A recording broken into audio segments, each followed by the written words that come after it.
Nous remercions également le conseiller,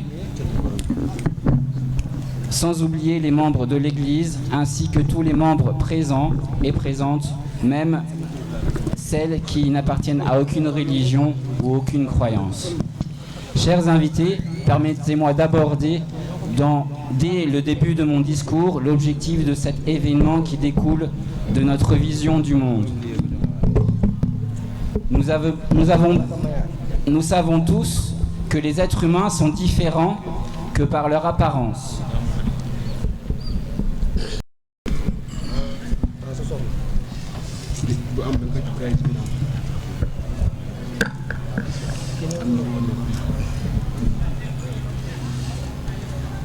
Nous avons tous la même forme physique, avec un organisme construit de la même manière pour chacun.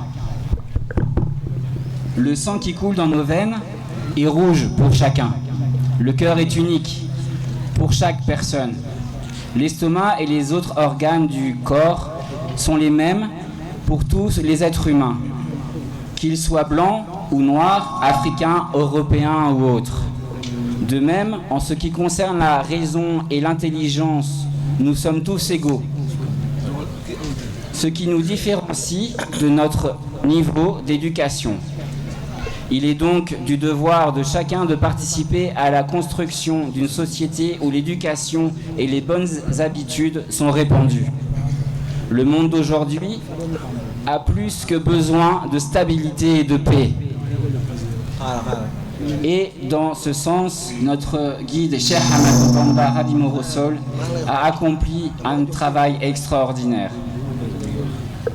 Il est un guide ouvert et attentif à tous les êtres humains, dans sa générosité et ses bonnes actions. Il ne faisait aucune distinction entre ceux qu'il aimait et ceux qu'il n'aimait pas. Son seul souhait était que chacun soit en paix et mène une vie normale.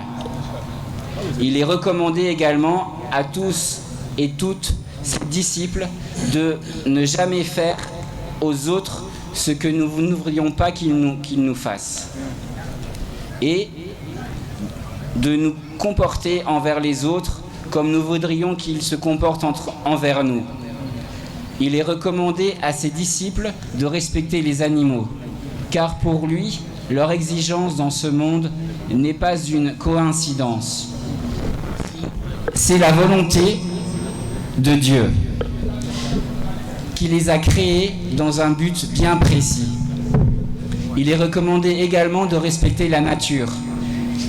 Il n'accepte même pas que nous cueillions des feuilles dans un arbre dont nous n'aurions pas besoin, car pour lui c'est une injustice et un gaspillage envers la nature, et Dieu interdit le gaspillage. Ceci devrait être un credo pour nous, ses disciples. Il est de notre devoir, voire de notre salut, de suivre son exemple et de ses enseignements. Car tout au long de sa vie, Cheikh Ahmadou Bamba n'a jamais fait de mal ni blessé qui que ce soit, humain ou non. Et il n'a jamais recommandé de faire du mal à qui que ce soit. C'est lui qui nous a enseigné que l'islam est une religion de paix, de tolérance et de pardon. Tous ces points sont apparus à maintes et maintes reprises dans ses écrits. C'est ce qui fonde notre orientation, notre conviction et notre foi, car Cheikh Ahmadou Bamba est notre valeur universelle et intemporelle. Et toutes ces générations, toutes ces cultures, tous ces peuples peuvent bénéficier de tous ces enseignements, de ses écrits et de son œuvre. Assalamu alaikum wa rahmatullahi wa barakatuh. وثقت برب الحرس الجود والعفيف مع المصطفى والله لي مولد صفي وثقت برب الحرس